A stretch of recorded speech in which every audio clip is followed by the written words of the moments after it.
Salam Bapak Ibu Saudara yang dikasih oleh Tuhan, kembali kita bersama untuk beribadah kepada Tuhan.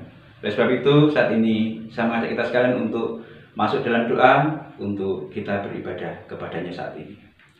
Mari kita berdoa. Bapa kami di surga, pada saat ini kami sungguh bersyukur kepadamu.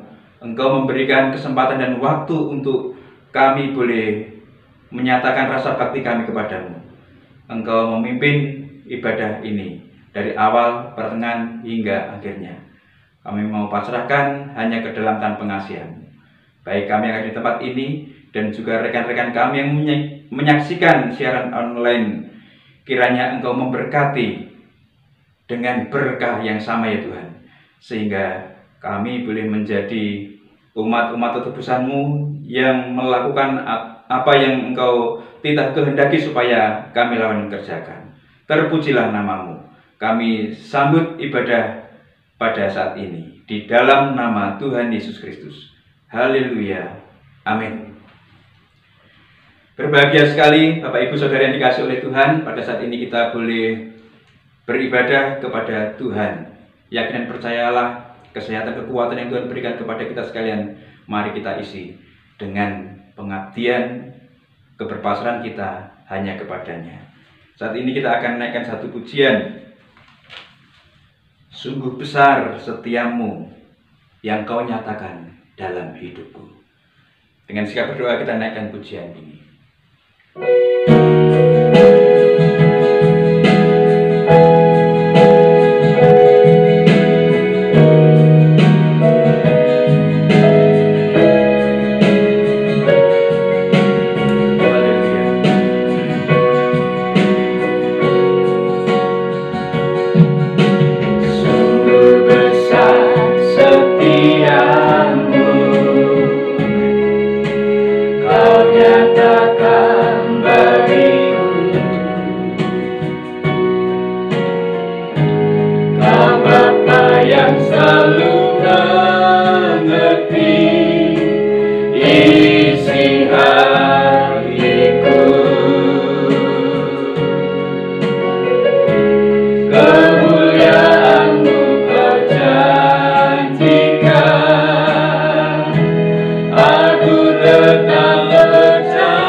Katakan kepadanya, sungguh besar setiamu,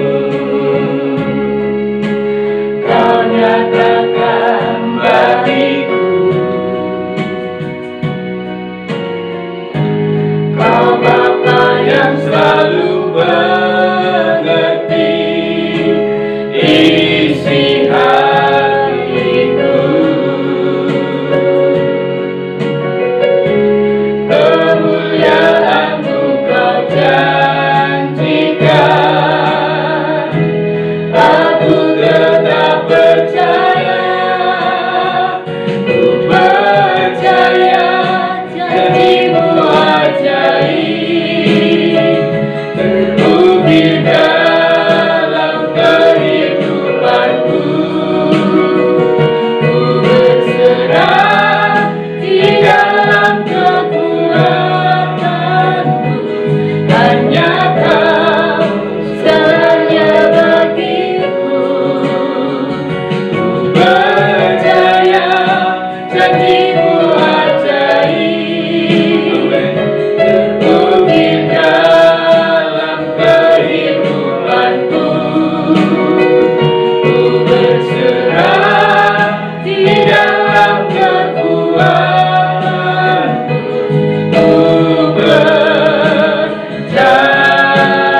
di surga, seperti pujian yang kami naikkan kepadamu pada saat ini.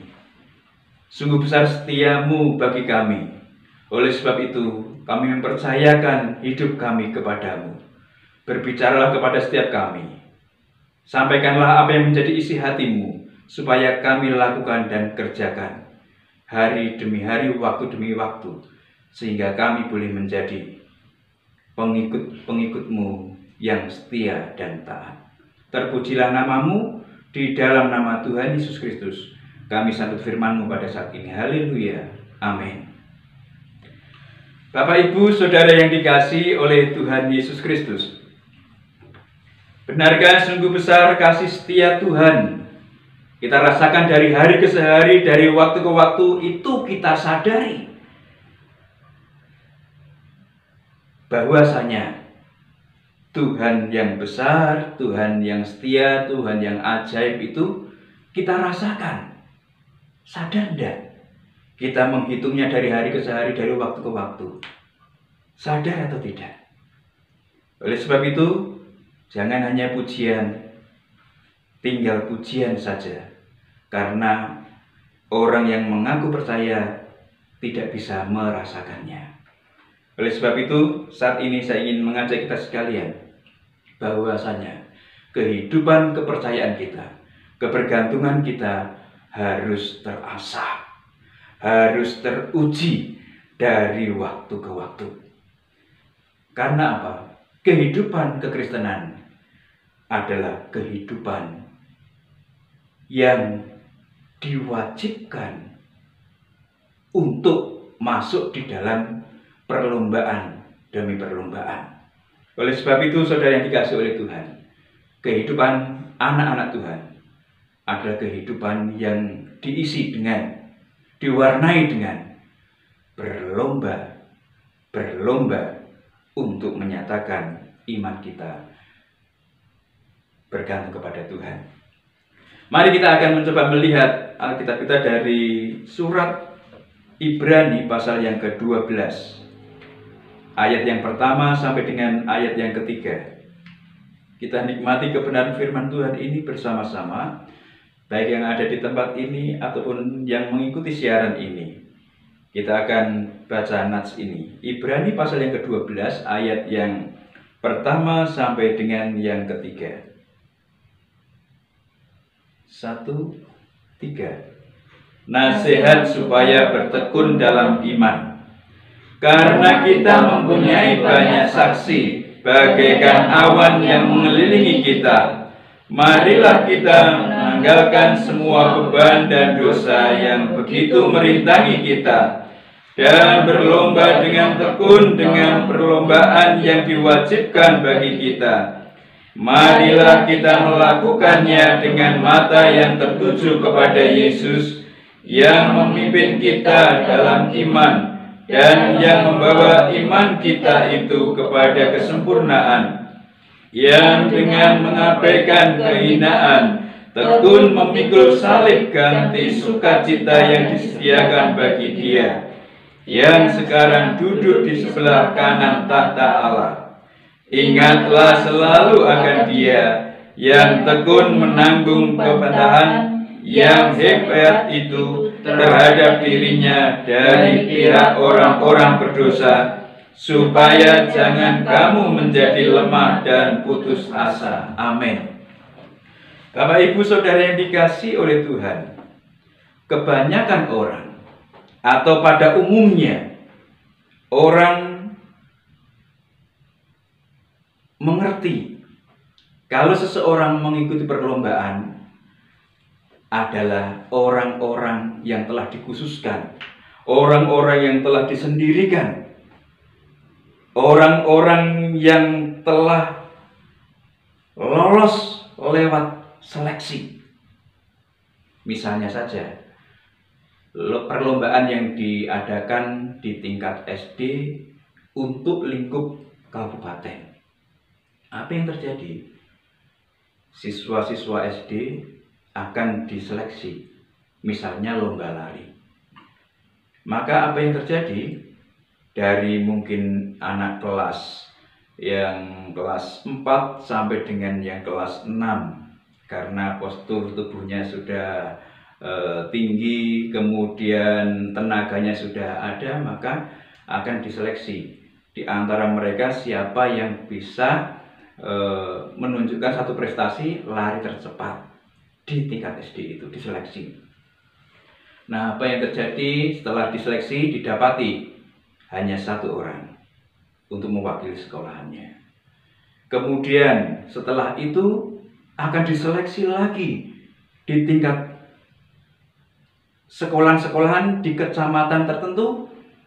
Kemudian setelah menang di sana, barulah di tingkat kabupaten, di antara kecamatan-kecamatan yang mengajukan siswa di dalam sekolah yang ada di lingkupnya untuk mewakili kecamatan mereka, sehingga lomba hanya satu orang yang maju di sana. Jadi lomba itu hanya diikuti oleh satu orang perwakilan, hanya satu orang yang lewat dari seleksi klasifikasi yang diadakan. Itu adalah pengertian dunia ini tentang perlombaan. Tetapi saudara yang dikasihi oleh Tuhan, perlombaan di dalam kekristenan, kehidupan Kristen, hukumnya adalah wajib. Apakah itu orang dewasa, apakah itu remaja, ataupun juga bahkan anak-anak, mereka semuanya diwajibkan mengikuti perlombaan. Tidak ada yang tidak mengikuti perlombaan. Semuanya harus mengikuti perlombaan. Saudara yang dikasihi oleh Tuhan, ini hal yang harus dipahami. Kita sebagai orang yang percaya kepada Tuhan, kita semuanya tidak ada bedanya apakah besar kecil, semuanya harus ikut di dalam perlombaan. Apakah kekristenanmu sudah lama umurnya, ataukah baru saja menerima Yesus Kristus sebagai Tuhan dan Juru Selamat, semuanya harus mengikuti perlombaan. Amin. Jadi, saudara yang dikasihi oleh Tuhan, surat Ibrani ini menganjurkan bahwa siapa yang mengikuti perlombaan adalah orang yang percaya kepada Yesus Kristus, orang yang punya kaitan, orang yang punya keterkaitan dengan Yesus Kristus. Semuanya harus mengikuti perlombaan. Perlombaan apa? Perlombaan iman. Saudara yang dikasihi oleh Tuhan, tidak hanya satu pemenangnya. Perbedaan dengan perlombaan yang kita sering lihat di dunia ini, hanya satu orang pemenang. Tetapi manakala perlombaan itu disampaikan untuk orang-orang Kristen, maka siapa pemenangnya? Tidak hanya satu, tetapi semua orang yang percaya kepada Yesus Kristus diharapkan untuk bisa menang. Diharapkan untuk bisa juara. Jadi tidak hanya satu orang saja yang menjadi juara, tetapi semua orang yang percaya kepada Tuhan Yesus Kristus harus menjadi pemenang. Amin. Oleh sebab itu, hal-hal apa yang harus diperhatikan manakala seseorang mau menang di dalam pertandingan? Maka pada nats yang kita telah baca ini tadi, kita telah melihat ada beberapa hal. Manakala orang-orang yang telah mempertautkan hidupnya kepada Yesus, yang telah menunjukkan satu keterikatannya kepada Yesus Kristus, manakala seseorang itu mau menang, maka ada beberapa hal yang kita bisa lihat. Pada ayat yang pertama, di sana disebutkan bahwa manakala seseorang menghendaki menang dalam perlombaan iman yang dirindukan, yang diharapkan oleh seseorang itu, maka orang itu harus memperhatikan apa yang menjadi rintangannya, apa yang menjadi halangannya. Perhatikan halangan, perhatikan rintangan. Apa sih rintangan yang dihadapi oleh orang-orang yang percaya kepada Yesus Kristus? Kayak istilah lomba lari halang rintang. Maka apa yang terjadi? Seseorang yang seharusnya lari lurus, lari tanpa ada rintangan, tanpa ada halangan. Dan manakala itu adalah perlombaan lari halang rintang, maka seseorang melihat, memperhatikan, kemudian harus melompat. Tidak ditabrak, tetapi dilompati, dilewati, lewat atasnya. Harus memperhatikan rintangan. Apa rintangan-rintangan yang diperhadapkan dalam kehidupan orang yang telah percaya kepada Tuhan Yesus Kristus? Memang Tuhan Yesus mengatakan bahwa barang siapa percaya kepadaku, maka dia akan beralih untuk mendapatkan satu janji kehidupan yang kekal. Namun apakah serta-merta perihal tentang pelanggaran, tentang kesalahan itu langsung otomatis lepas dari diri kehidupan orang yang telah percaya kepada Tuhan? Saya yakin tidak langsung otomatis. Tetapi ada satu proses, ada satu perubahan dari hari ke hari, dari waktu ke waktu, untuk ke arah yang lebih baik. Dan ini yang harus diperhatikan oleh orang-orang yang percaya kepada Yesus Kristus, manakala seseorang itu mau menang di dalam perlombaannya, yaitu memperhatikan apa yang menjadi satu perintang, apa yang menjadi satu penghalang dalam diri dan kehidupannya, sehingga seseorang bisa mempertahankan iman percayaannya kepada Tuhan adalah tidak lain dan tidak bukan dosa. Itu yang menghalangi. Dosa, pelanggaran adalah sesuatu yang menjadi satu beban, suatu penghalang yang harus diperhatikan dan harus diatasi dengan baik. Bukan hal yang mudah, tetapi pasti bisa dikikis. Bukan hal yang otomatis, tapi bisa dikurangi dari waktu ke waktu, sehingga proses pengudusan itu terjadi dalam kehidupan orang yang percaya kepadanya. Harus fokus terhadap rintangan yang berupa dosa yang membebani kita, sehingga kita tidak bisa lari memenangkan setiap permasalahan demi permasalahan. Karena apa? Pada bagian nats yang kita baca tadi disebutkan bahwa ada banyak saksi. Kata saksi di sana, apakah itu berkaitan dengan malaikat-malaikat yang mencoba untuk mengawasi sikap, langkah laku, tutur kata kehidupan orang yang percaya, sehingga malaikat itu memberikan satu dakwaan, kamu berdosa, kamu melakukan satu pelanggaran.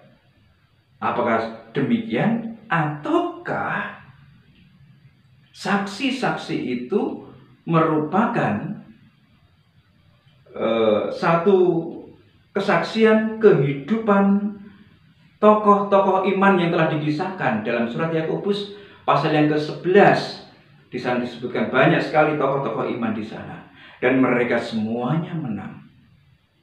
Jadi apakah itu merupakan satu malaikat yang mencoba untuk memberikan satu perhatian, menyaksikan, ataukah itu merupakan satu pengalaman kemenangan yang dimiliki oleh pahlawan-pahlawan iman yang disampaikan dalam Ibrani pasal yang ke-11? Intinya adalah bahwasanya kita harus memperhatikan rintangan itu, dan kita harus menyelesaikan rintangan-rintangan itu, sehingga kita fokus untuk berdiri dengan teguh, hidup di dalam iman. Saudara yang dikasihi oleh Tuhan, sepertinya orang-orang memperhatikan, sepertinya banyak pihak memperhatikan segenap langkah laku, tutur kata kehidupan orang yang percaya kepada Yesus Kristus. Tetapi sekali lagi, apapun itu, apakah orang mencoba memperhatikan ataukah orang mencoba untuk mengoreksi, tetapi perhatikanlah bahwa kita harus memperhatikan perintah penghalang untuk kita fokus di dalam iman. Itu yang pertama. Kemudian pada bagian yang kedua di sana disebutkan bahwa manakala seseorang itu mau menang dalam perlombaan iman, maka yang pertama harus menanggalkan rintangan-rintangan itu tadi. Kemudian yang kedua adalah mengarahkan perhatian kepada Yesus. Orang harus fokus ke depan. Orang harus melihat Yesus Kristus. Betapapun berat, betapapun sulitnya, apakah itu satu perintah-perintah tadi ataukah satu perintah-perintah yang dari luar? Karena surat ini ditulis untuk orang-orang Ibrani pada saat itu yang diperhadapkan dengan aniaya orang-orang yang tidak menyukai kehidupan kekristenan. Jadi selain rintangan dari dalam, penulis surat Ibrani ini ingin menyampaikan bahwa ada juga rintangan-rintangan yang dari luar yang mencoba untuk mengintimidasi kehidupan kepercayaan, kehidupan kebergantunganmu kepada Tuhan Yesus Kristus. Sehingga penulis surat Ibrani ini menyampaikan harus fokus kepada Tuhan Yesus. Karena Yesus yang memimpin. Yesus yang memimpin kepada iman. Pemimpin iman itu adalah Yesus Kristus. Dan yang membawa iman itu kepada kesempurnaan juga adalah Yesus. Jadi Bapak Ibu Saudara yang dikasihi oleh Tuhan, yang memimpin kepada iman itu Yesus, yang memimpin iman itu kepada kesempurnaan juga adalah Yesus. Oleh sebab itu harus diperhatikan, harus menjadi satu fokus apapun yang mencoba membuat diri kita terintimidasi. Maka lihatlah apa yang telah dilakukan oleh Yesus Kristus, apa yang telah diteladankan. Yesus yang telah mengabaikan berbagai macam kehinaan yang dia dapatkan dari orang-orang yang berdosa, dari orang-orang yang sesungguhnya tidak layak untuk memberikan hinaan kepadanya, tetapi Yesus mengabaikan hinaan itu. Dan Yesus tekun memikul salib karena dia fokus kepada sukacita surga yang disediakan Bapa bagi dirinya, sehingga dia ada di sebelah kanan Allah Bapa. Saudara yang dikasihi oleh Tuhan, ini yang harus menjadi fokus pusat perhatian orang yang percaya. Manakala orang percaya itu menghendaki satu kemenangan dalam perlombaan imannya. Apakah Bapak Ibu Saudara sekalian menghendaki perlombaan iman yang Bapak Ibu Saudara ikuti menang? Maka perhatikan, fokus pada rintangan, tanggalkan. Fokus kepada Yesus, apa yang telah dilakukan oleh Yesus, apa yang telah menjadi satu sikap dan tanggung jawab yang dilakukan oleh Yesus menghadapi semua intimidasi yang berasal daripada dunia. Dan Yesus menang. Maka kita pun juga orang-orang yang terkait, orang-orang yang memiliki satu keterkaitan dengan Yesus Kristus harus juga memiliki sikap hidup seperti apa yang telah Tuhan Yesus Kristus ajarkan, teladankan kepada barang siapa yang percaya. Amin. Bagaimana dengan kehidupan kita? Bagaimana dengan tantangan-tantangan yang menghimpit? Apakah kita masih berfokus pada Yesus? Ataukah kita mempergunakan hikmat manusia?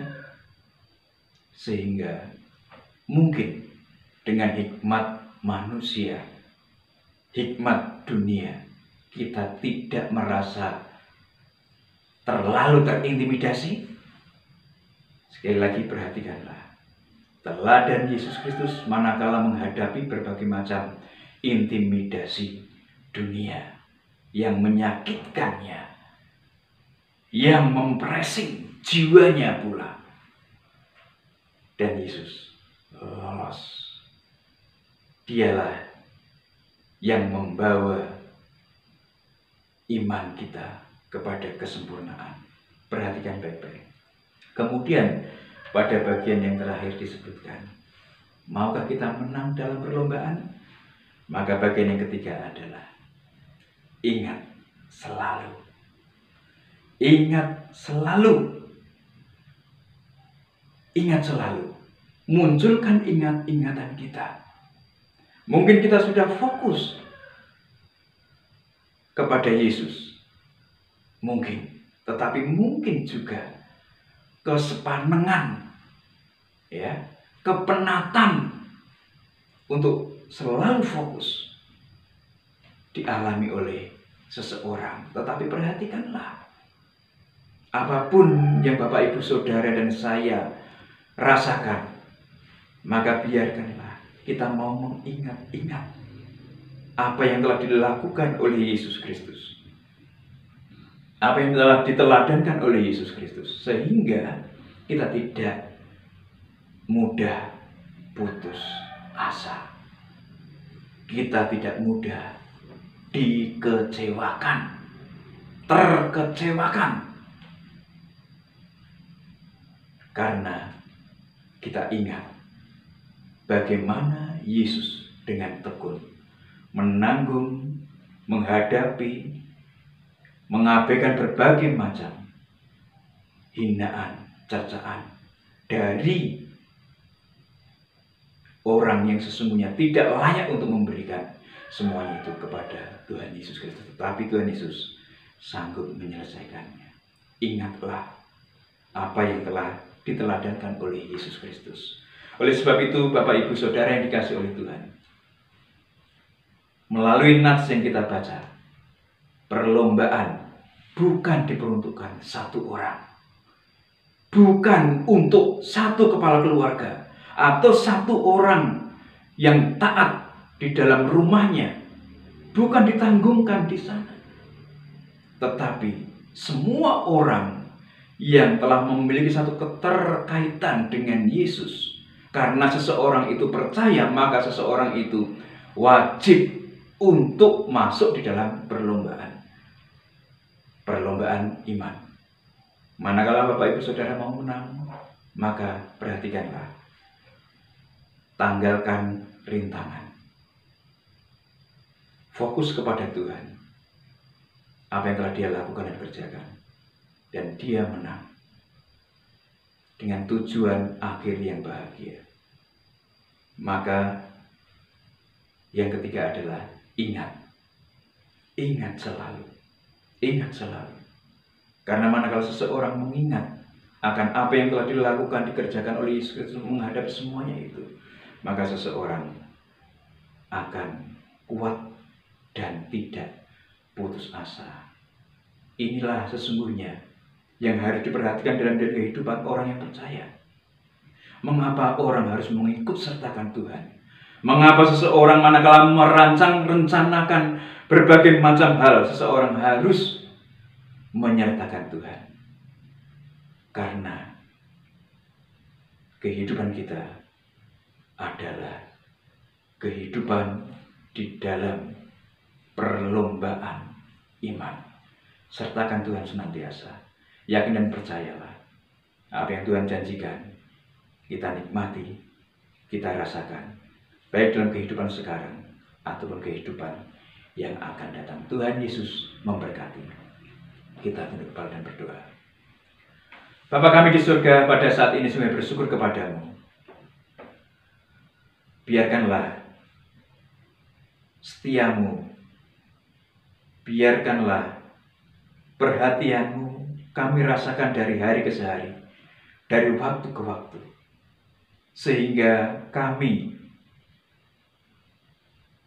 di dalam menempuh perlombaan iman yang Engkau wajibkan supaya kami ikuti, kami boleh menang karena kami fokus untuk menanggalkan rintangan berupa dosa dan pelanggaran.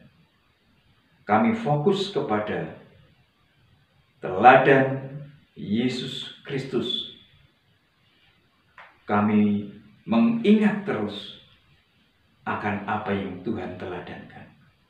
Berkati kami Tuhan, karena kehidupan bukan semakin mudah, tetapi semakin sulit.